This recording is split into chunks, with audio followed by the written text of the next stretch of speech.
Hello! Avant de commencer le nouvel épisode des Gentilshommes, on voulait vous informer qu'on a mis en place une page Tipeee qui permet à ceux qui souhaitent nous soutenir, nous donner un coup de main ou un petit tip de le faire. Vous pouvez retrouver toutes les infos à l'adresse http://fr.tipeee.com/lesgentilshommes. On compte sur vous, merci. Bonjour, nous sommes les Gentilshommes autour de la table. Bonjour Connie. Salut Pascal, salut Dan. Salut Dan. Salut Pascal, salut Connie. Et bienvenue dans... Les gentilshommes, t'as dit? Oui, les gentilshommes, je sais pas ce que j'ai dit. Les gentilshommes, les Les gentilshommes. gentilshommes. Je sais pas. Si des gens veulent nous éclairer sur la bonne prononciation, qui n'hésitent pas à le faire via un petit message Facebook. Et peut-être éventuellement en mettant d'abord 5 étoiles. Mais d'abord en mettant 5 étoiles sur l'appli iTunes. Bienvenue dans ce nouvel épisode du podcast qui s'intéresse aux relations entre les hommes et les femmes. Donc le principe est simple, nous sommes 3 copains et on se pose des questions sur les femmes. Et plutôt que de se les poser entre nous, on invite à chaque épisode une femme pour lui poser ses questions. Ça nous permet d'avoir un échange, d'échanger nos points de vue avec son point de vue sur un sujet. L'invité du jour, c'est Alison. Salut Alison. Bonjour Alison. Bonjour Alison. Et le sujet, ça va être se reconstruire après une rupture. Intéressant. C'est passionnant. Alors Alison, dis-nous un peu qui es-tu ? Je m'appelle Alison, je vis en région parisienne, j'ai 26 ans et je suis une amoureuse de l'amour. Ah, Joli ça. Jolie C'est définition. joliment dit. Est-ce que tu peux nous raconter un peu l'histoire qui a mené à une rupture, donc celle dont on va parler un peu aujourd'hui ? Alors c'était une rupture qui a été compliquée parce que j'étais en relation avec quelqu'un pendant 2 ans. Donc c'était une relation où j'étais très bien, on profitait vraiment de la vie ensemble et c'est ce que je recherchais. Et on s'est séparés parce que lui il avait déjà des enfants et il en voulait pas d'autres. Et moi je voulais pas décider d'avoir ou non des enfants, je me considérais comme trop jeune. Et à un moment on est arrivé au bout où il n'y avait pas d'engagement possible plus loin puisque on n'avait pas les mêmes envies d'avenir. Et donc on s'est séparés. Et 2 semaines plus tard, il y a son frère qui m'envoie un message et qui me dit oui, il va vraiment pas bien.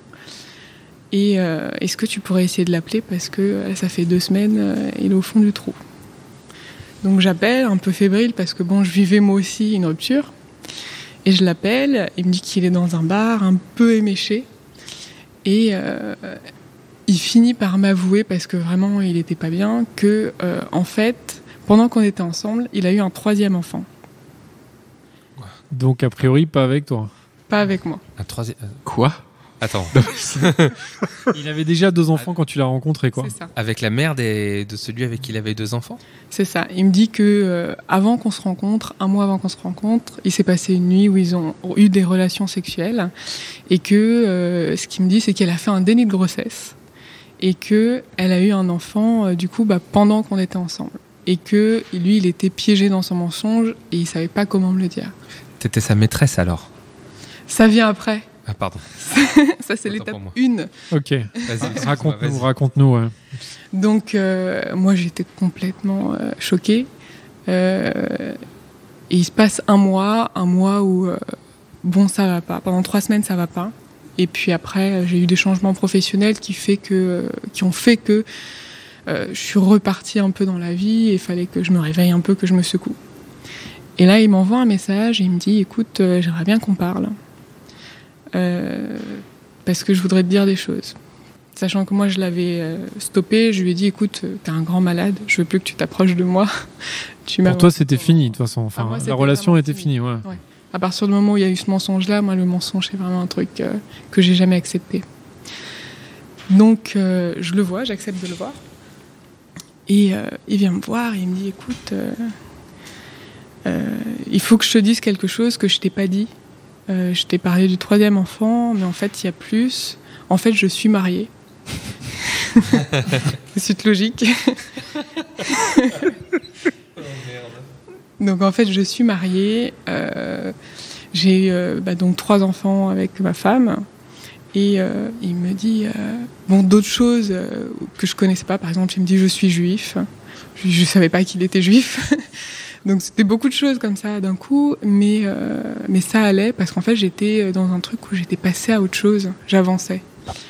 Et heureusement qu'il y a eu ce mois entre les deux parce que j'ai pu encaisser toute l'histoire du mariage et tout.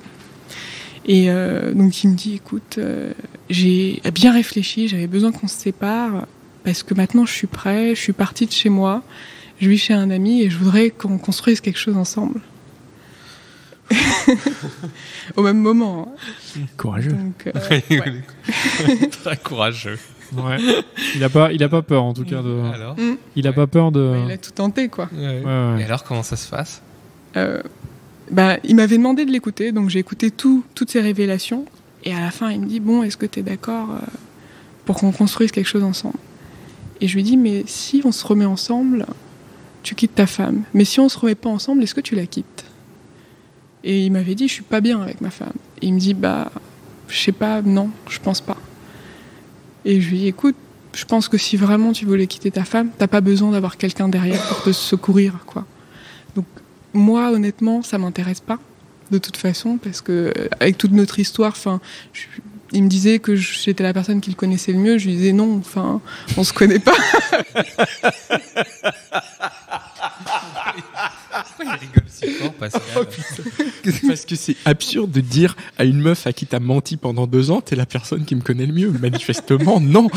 Clairement, non. Ou alors, si c'est le cas, c'est que c'est très. C'est hyper bizarre. très bizarre, C'est complètement illogique de dire ça. Ça te faisait marrer très très Mais fort. oui, mais c'est parce que c'est tellement gros. Ah oui, d'accord. C'est énorme. Ouais, De dire, bah oui, t'es la personne qui me connaît le mieux. Je te mens depuis 2 ans, j'ai eu un enfant, tu le savais même pas. C'est énorme comme mensonge. Ok, ils auraient. Pardon, vas-y. Pas de soucis, c'est bien, c'est ça. Il faut le voir comme une histoire drôle. Moi aussi, j'en rigole. Eh ben, il vaut mieux parce que sinon c'est tragique. Enfin, c'est. Ah ouais. C'est la première chose que j'ai fait quand j'ai entendu tout. J'ai Ah ouais. rigolé à chaque fois, ouais. Et du coup, voilà, je lui dis non, écoute, moi ça m'intéresse pas, hein, je te connais pas, t'as créé un monde où tu m'as fait vivre. Et parce que je l'ai vraiment vu comme ça, c'est comme un jeu vidéo. Il a créé un monde avec tous ses mensonges. Il a créé un personnage, le personnage c'était moi, il m'a fait vivre dedans. Et son monde marchait, et dans son monde, lui, son personnage, peut-être que je le connaissais pas, mais c'est un jeu vidéo. On n'est pas dans la vraie vie, quoi.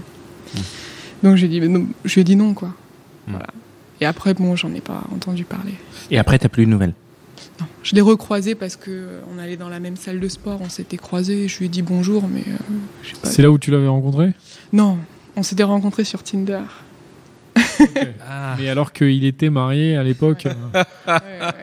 Ah ouais. Ah ouais, quand même. Et juste pour info, pour préciser, il avait quel âge? Enfin, il était plus vieux que toi? Il plus était jeune. un peu plus vieux que moi, il avait 31 ans. Moi, j'en avais 22, 23 à l'époque. Ok. Donc, petite différence d'âge, quoi. Mais... Ouais. Donc, tu savais qu'il avait 2 enfants, ça pour le coup, il te l'avait dit. Il me l'avait dit. Et juste pour de façon très concrète, comment il s'organisait, je veux dire, s'il était à la fois marié, ce que tu ne savais pas, mais vous vous voyez pas souvent? Non, on se voyait énormément. On se voyait tous les soirs. Tous les soirs. On dormait ensemble 2-3 fois par semaine. Ah oui, tu soupçonnais rien du tout, quoi. Non. Alors, il y a eu des moments où, en fait, il y avait un rythme très régulier, c'est-à-dire qu'on se voyait tous les soirs. Le vendredi, il travaillait de nuit, donc il n'était pas là. Maintenant, je sais que c'était Shabbat. Ah oui, voilà, c'est ça. C'est ce que je me dis. Ah ouais. Mais c'était bien monté. Et le dimanche après-midi, il était avec ses filles. Donc, mais tu savais pas qu'il était aussi avec sa femme, quoi? Non, moi, il me disait qu'il était séparé. Ouais. Il allait s'occuper de ses filles. Et en fait, il avait un travail qui lui permettait d'avoir beaucoup d'excuses. Il était, il est, je suppose encore, il était taxi-moto. Et il pouvait avoir des courses à 5h du mat, il pouvait avoir des courses à 22h, tout le temps. Ouais, il pouvait tout le temps bosser et en tout cas tout le temps dire qu'il avait du boulot, quoi. Il partait à 5h du mat pour faire ses premières courses, il revenait pour petit déjeuner à 10h. Chez toi? Ouais. Quand je travaillais pas, donc on se voyait vraiment beaucoup. Tous les jours à 18h, on se voyait, on restait ensemble jusqu'à minuit, 1h du mat. Et donc sa femme devait croire qu'il bossait beaucoup, mais qu'il ramenait pas beaucoup d'argent, quoi. Je pense, ouais.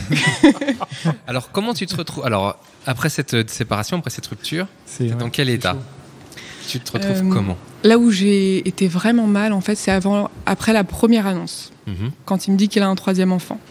Parce que là, je me dis, mais il est fou, vraiment. Il est fou, il s'est enfermé dans son manchon, mais il est fou, je veux plus qu'il m'approche. Et je me souviens, il y a 3 semaines où je suis encore dans mon ancien travail. Et du coup, je me souviens pas trop, en fait. Je pense que je me levais, je pleurais, je travaillais, je pleurais, je dormais, en fait, pendant 3 semaines. Et après, il y a le changement pro qui a fait que fallait que je me réveille, quoi. Fallait que je trouve du travail, fallait que je me bouge. Et c'est un peu ce qui m'a sauvée. Et j'avais démissionné 2 mois avant. Et heureusement, parce que ça m'a permis de me sortir un peu de l'état léthargique dans lequel j'étais.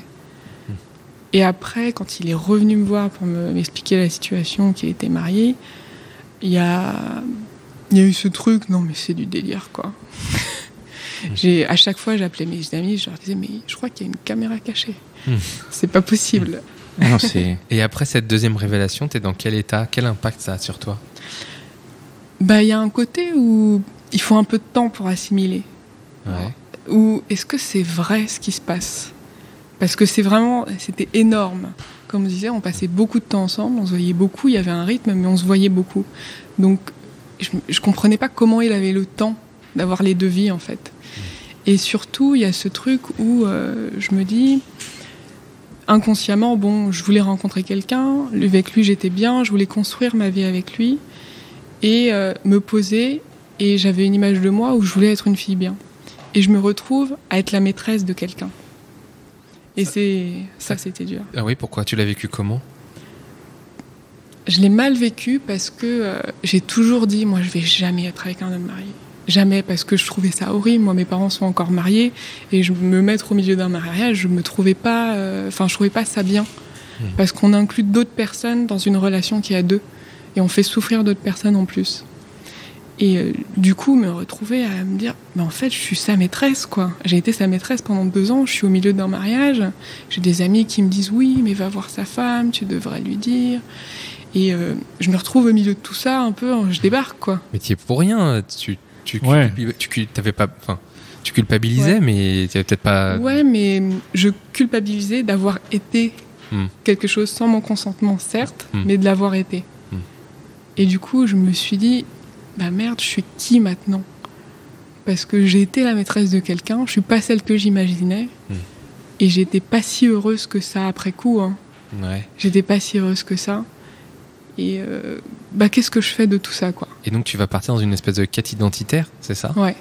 Alors, en fait, je me mets vraiment à me dire, qu'est-ce qui fait que j'ai attiré quelqu'un comme ça? Parce que je pense que c'est les deux. Hein. J'ai accepté aussi des choses que j'avais pas forcément envie d'accepter. Qu'est-ce qui fait que j'ai attiré quelqu'un comme ça? Qu'est-ce qui fait que je me suis retrouvée dans cette situation-là? Et comment faire pour que, pas que ça m'arrive plus, mais pour changer et trouver un peu plus de bonheur dans ma vie. Donc voilà. Ça, c'est le début de ta réflexion. Après, tu vas partir en quête pour comprendre. Ouais. Alors vas-y, raconte-nous comment ça commence. C'est quoi la quête? Parce qu'en gros, on peut dire donc du coup que cette rupture est un peu genre détruite, c'est ça en fait? Ça t'a remis en question toi-même. Et du coup, tu pars en quête pour ta reconstruction. C'est ça. C'est quoi les étapes, effectivement? C'est quoi l'étape numéro 1 de cette quête? Par où tu commences? Numéro 1, c'est... je sais pas qui je suis. Il va falloir que je cherche qui je suis. Et c'est quoi l'amour? Qu'est-ce qui fait que ça m'est arrivé? Qu'est-ce qui, en moi, fait que ça est arrivé? Qu'est-ce que j'ai accepté? Et je commence à réfléchir, à repenser. Il y a des choses qui me convenaient pas et j'ai quand même dit oui. Ça, c'est la première. Qu'est-ce qui te convenait pas? Par exemple, le fait qu'il ait des enfants, c'est quelque chose que j'avais pas forcément envie d'être avec quelqu'un qui avait des enfants. Mais je me disais, et je pense qu'il y a plein de filles qui se disent ça, j'ai déjà de la chance de rencontrer quelqu'un dont je suis amoureuse, avec qui ça se passe bien. Donc il faut faire des concessions.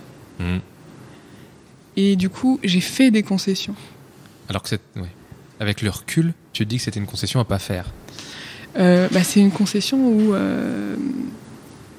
ça me rendait pas heureuse en fait, parce que je luttais contre ça. J'étais pas heureuse qu'il ait des enfants, j'étais pas heureuse d'être dans cette situation en couple avec quelqu'un qui a des enfants, mais je l'ai quand même accepté parce qu'il y a un peu ce truc, déjà t'as de la chance d'avoir quelqu'un, quoi. C'est un peu la pression sociale, déjà t'as de la chance, il faut être en couple comme tout le monde, et même si il faut accepter certaines choses, quoi.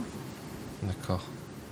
Donc ça, il y a d'autres choses comme ça qui étaient des indicateurs choses, auxquels tu n'as peut-être pas donné assez d'attention à l'époque.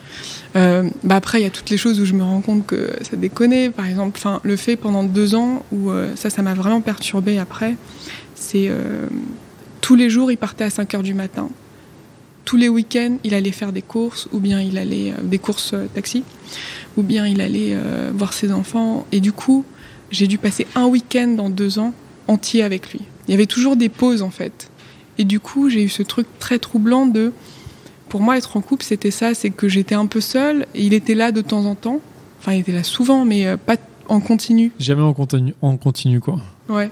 Et ça m'a vraiment perdue après, parce que à un moment, il n'y a pas longtemps, je me suis retrouvée avec quelqu'un à passer un week-end entier et j'avais l'impression d'étouffer parce que j'ai plus l'habitude, quoi. Mais avec le recul, toutes ces choses-là te paraissaient naturelles à l'époque. Ouais. Bon. Parce qu'ils savaient les justifier, c'était évident, quoi. Ouais. Et donc maintenant, tu es dans cette reconstruction. Comment ça se... Alors après l'annonce, pendant 1 an, je me suis éloignée un peu de tout. Vraiment, j'ai appris à vivre vraiment seule. J'ai pris 1 an où, par contre, j'ai profité, je me suis éclatée, je me suis dit, bon, je vais vivre tous mes rêves. Je rêvais de sauter à l'élastique, j'ai sauté à l'élastique. Je rêvais de sauter en parachute, j'ai sauté en parachute. Je voulais faire un festival dans ma vie, j'en ai fait un. J'ai vécu vraiment tous mes rêves pendant 1 an, mais je voulais faire ça seule et plus être dans ce besoin tout le temps d'avoir quelqu'un à côté. Et ça te permettait de comprendre qui tu étais, ça, hein, tout ça. Ouais. D'accord. Ça m'a permis de comprendre qu'est-ce que moi j'aime, en fait. Ouais. Qu'est-ce que moi j'ai envie de faire de ma vie. Ouais. Et de s'arrêter, de pas être en couple, parce que j'ai eu beaucoup de périodes dans ma vie où j'étais en couple, et de dire, bon, stop, là je suis toute seule, et je réfléchis toute seule sans faire intervenir quelqu'un. Tu peux nous raconter un petit peu dans le détail comment ça se passe ? Par exemple, tu fais faire un festival, ok. Bon, qu'est-ce que ça t'apporte ? Ça m'apporte déjà de me respecter moi, de dire si j'ai envie de faire quelque chose, je le fais, et peu importe ce que les gens vont me dire, il faut pas, je vais le faire pour moi. Et de pas être tout le temps en train d'écouter un peu toutes les pressions qu'on va me mettre à côté. De ah oui, mais par exemple, je suis partie en vacances toute seule. Un truc que tout le monde m'a dit, oui, mais c'est dangereux quand on est une fille. T'es partie où ? Ça dépend où t'es Je partie. suis partie au Portugal, en Italie. Ça va. Hein. Ouais, ça va. T'as pas mis ta... Mais le fait de partir seule, il y a plein de gens qui viennent me voir. Ouais, mais t'es sûre ? Parce que s'il y a un problème, t'es toute seule. Et oui, mais bon. Ça fait 2 fois que tu parles de pression sociale, hein. Ouais. Ça a l'air d'être important, non ? Ouais, mais c'est ça fait partie de ce que j'ai déconstruit, en fait. Ah oui ? Dans tout ça, ouais. Tu t'es libéré de la pression sociale. Ouais, Wow. vraiment. Comment t'as fait ? Comment j'ai fait ? T'as En commencé fait, je crois déjà, que je me suis écoutée, en fait. Ouais. Je me suis écoutée, et des fois, c'est dur parce qu'on a l'impression de s'écouter, mais en fait, on écoute ce qu'on nous a dit. Ok, comment tu fais la différence ? Comment t'as fait la différence ? Comment je fais la différence ? Bah ouais, parce que si t'écoutes ce qu'on t'a dit, tu vois ce que je veux dire, c'est quand même dans ta tête, et ça fait 2 voix, là. Ça fait 2 voix différentes. Comment savoir laquelle des deux est celle que t'as envie d'écouter ? Et celle qui relève de la pression sociale, tu vois ? Peut-être que c'est le côté un peu scolaire, c'est que je vais aller chercher toutes les options possibles, et je me dis, bon, on m'a toujours dit de faire comme ça, normalement j'aurais choisi celle-là. Mais si là, moi, je connais toutes les options et je connais pas juste celle qu'on m'a transmise, je vais choisir celle qui me correspond. D'accord. Tu peux nous donner des exemples ? Par exemple, c'est sur les modèles de couple où j'ai commencé à chercher, parce que bon, il y avait toute cette histoire d'infidélité où je me suis dit comment lui il en est arrivé là et comment les couples fonctionnent. Et j'ai regardé un peu les différents modèles de couple qui existent, les couples exclusifs, les couples libres, le polyamour, les couples libertins. Et je me suis dit, bon, maintenant j'ai un panel, si j'écoute mon cœur, je choisis quoi ? Alors, là... C'est hyper cool comme réflexion. Ouais. Qu'est-ce que ça a réveillé en toi ? Enfin, tu t'es dit, du coup, t'as envie de tout essayer pour savoir ou... Ouais, il y a un peu de ça au début. Hein. T'as envie de voir quelles sont les différentes possibilités pour te dire, bah tiens, je vais... En fait, c'est un peu ça, c'est de s'ouvrir à tout ce qui est possible. Mm-hmm. Parce que souvent, on apprend une façon et on va pas forcément chercher les autres. Et du coup, je me suis ouverte à plein d'autres façons, autant mentalement que dans les expériences. Et du coup, je vois à peu près ce que c'est un tel, je vois à peu près ce que c'est ce modèle-là. Et je peux plus choisir en conscience, en fait. Ça veut dire qu'après ce couple foireux que tu as eu avec ce type, tu as fait d'autres couples ? Tu as été dans d'autres... Parce que là, tu as eu 1 an où tu n'as rien eu. Ouais. Et après, tu es rentré dans d'autres couples ou comment tu... J'ai eu 1 an où j'étais plus dans de l'expérimentation. J'étais pas prête à réouvrir mon cœur. Donc l'expérimentation, c'est-à-dire faire les choses pour toi ? Non, plus dans les relations amoureuses, sexuelles. J'ai eu, moi j'appelle ça des amants. D'accord. Donc c'est des gens dont je suis proche, certains dont je suis amie même quand on n'est plus amant. Et du coup c'est une autre façon parce que c'est pas des plans cul qu'on va juste du sexe et c'est fini. Mais c'est des gens dont je vais être très proche pour qui je peux ressentir un sentiment d'amitié. Moi, j'appelle ça l'amour parce que c'est pas forcément comme le sentiment amoureux, mais c'est une grande affection. Et avec qui j'avais des relations sexuelles, sans être un couple, en fait. D'accord. Sans former un couple, Voilà. mais quelle est la différence ? La différence, c'est l'engagement. Pendant toute cette période, j'ai vraiment séparé le fait de s'engager et le fait de fréquenter quelqu'un. Ouais. S'engager avec quelqu'un, c'est une promesse qu'on fait finalement à l'autre. Et j'ai fréquenté des hommes où il n'y avait pas de promesse, mais pourtant on s'adorait, on passait de super moments ensemble. Et vous vous voyez régulièrement Ouais. Et même encore, là, il y en a un qui est en couple et on est amis maintenant parce qu'il est en couple et parce que on s'adorait. Donc pourquoi on s'adorerait plus parce qu'on couche plus ensemble, quoi. Ouais. Et ça fait partie de la reconstruction. Ta reconstruction, c'est une reconstruction pour aller vers une relation amoureuse, alors. Vu que tu nous disais que tu avais recherché toutes les formes de relations qui étaient possibles. Tu les as testées ? J'ai pas tout testé. J'ai rencontré, par exemple, j'ai rencontré des couples libertins. J'ai parlé avec eux, comment ça se passe pour eux, comment ils voient ça, comment ils vivent ça. Et j'ai pas tout testé parce que pendant la 2e année là dont je sors, j'étais pas prête à m'engager avec quelqu'un. Et maintenant, je sais que je suis prête à le faire. Mais pendant tout ce temps, j'étais un peu bloquée encore au niveau sentiment par rapport à tout ce qui s'était passé. Il fallait encore que je m'ouvre un peu. Et je me suis pas précipitée pour me remettre en couple, me réengager dans une histoire. Là, aujourd'hui, tu serais prête à te réengager dans un couple et une histoire, si ça se présentait à toi. Donc, on est sur 2 ans. Ouais. Il t'a fallu 2 ans pour te remettre, à peu près. Je sais pas s'il m'a fallu 2 ans pour me remettre de lui ou pour me remettre de moi, ce que je faisais avant. Je comprends. C'est-à-dire que tu te mets en cause dans ce que tu faisais avant ? Non, dans la façon dont je vivais et les choix que je faisais. Oui. Lui, pour moi, c'est juste un symptôme. D'accord, ok. Et je pense qu'il m'a fallu 2 ans pour me trouver moi et pouvoir me réouvrir et dire bon, maintenant c'est bon, je suis à peu près fini. Je peux peut-être commencer autre chose. Et alors, c'est quoi la différence ? C'est que la nouvelle Alison par rapport à celle d'avant ? Déjà, je m'écoute et je choisis avec mon cœur et avec mon cerveau, avec les deux. Avant, c'était plus avec le cœur ou... Ouais. Ou alors maintenant, c'était avec le cerveau aussi, parce que tu disais que tu avais la pression sociale et tout ça, et ça, du coup, c'était peut-être plus le cerveau, en fait, non ? Je sais pas. Je pense que c'était un peu des deux aussi, mais c'était moins éclairé. Ouais. J'étais moins en conscience dans mes choix, en fait. C'était un peu bon, j'ai trouvé quelqu'un, j'ai déjà de la chance, alors je fais en sorte que ça marche. Et il y a beaucoup cette idée que j'avais toujours l'impression de devoir porter le couple jusqu'au bout. Et du coup, maintenant, j'ai compris que bon, c'est pas que moi. Si je suis dans un couple, on est 2. Et si l'autre, il veut pas porter, je vais pas porter tout seul, quoi. Et ça, avant, je portais. Mais du coup, tu vois un vrai... il y a eu un vrai bénéfice, je sais pas si on peut dire ça, mais un vrai bon côté, en fait, de cette rupture qui était douloureuse, mais qui, dans un sens, on va dire, la reconstruction a été bien, parce qu'elle a mieux construit que ce qui était avant, quoi. Ouais, mais je suis hyper heureuse d'avoir vécu ça, hein. C'est paradoxal, hein, mais je sais que c'est ce qui fait qu'aujourd'hui, je suis arrivée là, et c'est... En fait, disons que ça m'a assez détruit pour que je puisse me reconstruire. Aujourd'hui, justement, t'en es où, là ? Justement, je me dis que je suis prête pour à nouveau être en couple, donc je m'ouvre aux rencontres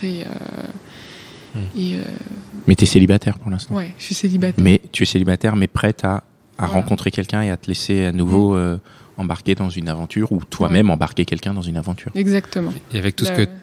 Pardon, vas-y. Là où avant, je sais que pendant 1 an, j'étais fermée. Enfin, pendant 2 ans, j'étais fermée. Ah ouais, tu voulais pas rencontrer de gens, quoi. Mais pourtant, t'en as rencontré, parce que tu disais que t'avais des histoires, même avec des gens qui étaient à la fois tes amis. Et... Donc t'étais pas si fermée que ça, quoi. J'en ai rencontré, mais en fait, ça m'est arrivé qu'il y a un moment où ils me demandent plus et où je partais en courant parce que j'étais pas bien. Ouais, t'étais pas prête. J'étais pas prête. C'est pour ça que maintenant, je me considère comme prête, parce que je sais que c'est bon. Je suis capable de réouvrir mon cœur à quelqu'un entièrement, là où avant, j'aurais pas été capable de donner ma vulnérabilité. D'où la différence, peut-être maintenant. Et ce que j'aimerais savoir, c'est qu'est-ce qui a changé entre la Alison du coup d'aujourd'hui, qui est prête à être en couple, apparemment, donc dans un couple exclusif et tout ça, Et à la Alison, il y a avant cette relation où tu étais aussi prête à être en couple dans une relation exclusive. Enfin, on va dire de façon très objective de l'extérieur. On n'a pas l'impression qu'il y ait tant de choses que ça qui ont changé, à part le fait que tu as expérimenté un peu. C'est plus dans Qu'est-ce qui a changé, ouais. Dans mon approche de ce que j'accepte ou non, déjà. Dans le fait, moi j'ai souvent eu l'impression de me brader quand j'étais en couple. D'accepter quelque chose qui ne me correspondait pas et de continuer parce que il faut continuer, parce qu'on est en couple, parce qu'on s'est engagé dans quelque chose. Et la différence entre aujourd'hui et maintenant, je pense que c'est plus de moi, comment je me ressens et comment je vais vivre le couple, et je suis prête à le vivre, et comment... En fait, c'est un peu ce truc de faut d'abord être bien soi-même, seul. Ouais. Seul avant d'être bien en couple. Et avant, c'était pas le cas. Est-ce que par hasard, pas par hasard, est-ce que tu aurais découvert ta valeur ? Ouais, aussi. Et c'est quoi cette valeur que tu as maintenant ? C'est que je suis vraiment moi, en fait. Pendant longtemps, je me cachais et j'essayais de rentrer un peu dans le moule, quoi. C'est-à-dire que tu voulais limite faire plaisir à la personne en face en te disant je suis dans ce couple, il faut que j'incarne ce rôle de la personne dans le couple, et du coup, si lui il veut que ça soit comme ci, comme ça, je me mets comme il veut, quoi, entre guillemets. Ouais. C'est un peu, si je veux que ça marche, il faut que je fasse. Ça marche, va falloir que je choisisse, quoi. Parce qu'il y a quand même ce truc, quand on est dans un couple, on fait forcément des compromis. Parce que là, ce que tu disais à un moment, tu disais oui, j'acceptais tout. Enfin, j'acceptais plus, aujourd'hui, j'accepte moins. C'est-à-dire, tu fais plus du tout de compromis aujourd'hui ? Non, c'est pas ça. C'est que je peux en faire, mais je peux pas en faire sur des choses qui sont fondamentales pour moi. Ok. Et est-ce que, justement, quand tu vas rencontrer une prochaine personne, comment tu vas lui présenter ta valeur, qui tu es vraiment ? Je pense que ça n'a pas changé. C'est en étant soi-même et en étant un peu naturel et après, avec tout ce qui entoure la séduction et tout. Et alors, comment toi, tu vas faire le choix ? Parce qu'une fois que tu lui as présenté tout ça, il faut pas que tu retombes sur un taxi, là, un taxi menteur. Ouais, ou un Uber, je sais pas. Ça, c'est un truc où aussi, c'était... T'as appris ça ? La peur de retomber sur la même chose, où faut faire un pari, quoi. Ouais, faire un pari. Après, maintenant, je suis devenue... Je check un peu. Ouais. Comment tu checkes ? Ouais, c'est intéressant. Petite recherche Google. Oui, mais la petite recherche Google, elle est pas forcément... Elle va pas te dire s'il a des enfants, oui, voilà, s'il est marié, quoi. C'est fiche à battre. Là, il y a eu ce truc. J'avais jamais fait de recherche sur mon ex, et quand il m'a dit ça, j'ai sorti mon ordinateur, tac, et en fait, j'ai trouvé. Ah ouais. T'as trouvé quoi ? J'ai trouvé le Facebook de sa femme. J'ai trouvé de ses frères et sœurs où il m'avait dit qu'il avait un frère. En fait, il avait une sœur. Enfin, des trucs dans tous les sens. Des mensonges dans tous les sens. T'as bullshité à fond, quoi. Ouais. Et c'est vrai que quand même, pour revenir là-dessus, pendant 2 ans, enfin, c'est pas évident, je pense, de tenir un mensonge comme ça pendant 2 ans. Il était. Franchement, il est très fort. Il était fort, hein. Waouh. Et pendant toutes les 2 années de reconstruction, t'as pas appris à décoder les codes des personnes, des potentiels, je sais pas, voilà, des potentiels militaires, et à l'inverse aussi des potentiels candidats sérieux. Je sais pas s'il y a une recette pour savoir ou pas. Je pense que aussi il y a un moment où il faut faire confiance. Et on peut pas savoir. On peut tomber sur quelqu'un d'hyper honnête et puis dans 2 ans il va changer, il sera plus si honnête. Comme lui, il a été infidèle pendant des années. Il était avec sa femme et il n'était pas forcément infidèle. Ouais, pendant 2 ans, il était parfait en fait. Je sais pas. À tes yeux, il était parfait. Sauf qu'en fait, il y avait tout le. Voilà. Ça se passait bien. Ah oui, ça se passait très bien. On sortait beaucoup et vraiment, on profitait de la vie. Il n'y avait aucun moyen de savoir, quoi. C'était. Ouais. Franchement, il était tout le temps là. C'est ouf, ouais. Et alors là, c'est quoi tes perspectives pour ta vie sentimentale ? On sait que tu es ouverte maintenant. C'est quoi tes envies maintenant que tu as un peu vu le spectre ? Est-ce que tu t'es réinscrite sur Tinder du coup ? Je déteste ou pas Tinder. C'est consumériste Tinder comme application, je trouve. J'ai réessayé Tinder et puis j'ai dit non. Ouais, finalement non. J'ai pas envie de passer 10 heures par jour à swiper ou à écrire des messages, ok. Ah ouais. Donc d'autres perspectives de rencontres Au travail, je fais un peu de rencontres. Ouais. Dans les festivals peut-être. Ou au saut à Faut que l'élastique. j'y retourne. Ça, je pense que ouais. Bah, dans les festivals, tu peux faire des rencontres. Ouais. Ok. Mais sinon, je me dis, bon, ça arrivera. J'essaie de sortir et tout. Et puis, de toute façon, je m'intéresse à pas mal de choses, donc je suis pas mal dehors. Donc, Ok. Voilà. Dan, une dernière question. La dernière question de Dan, peut-être. Moi, j'ai toujours une dernière question normalement, mais Mais là, non. Là, s'il n'y en a pas, il n'y en a pas. là, il y en a Non. pas. Eh donc, ben, c'est parfait. Ben, on va finir là-dessus. Le podcast était parfait. Merci. Alison. Merci Alison, merci beaucoup. Merci les gars pour ce nouvel épisode. Merci Mitch. Merci à l'équipe de Binge Audio, Joël, Gabriel, Juliette, Camille, David. Et tous les autres. J'ai dit qui ? J'ai dit tout le monde ? Ouais. Ok. Et qui nous distribue, qui nous diffuse. Merci à vous, très chers auditeurs, qui nous écoutez. Continuez de partager.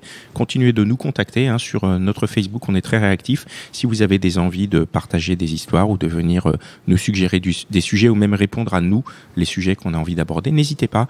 On se retrouve à bientôt dans un nouvel épisode. Ciao. À bientôt. Salut, merci Ciao, ciao. Alison. Merci. Merci.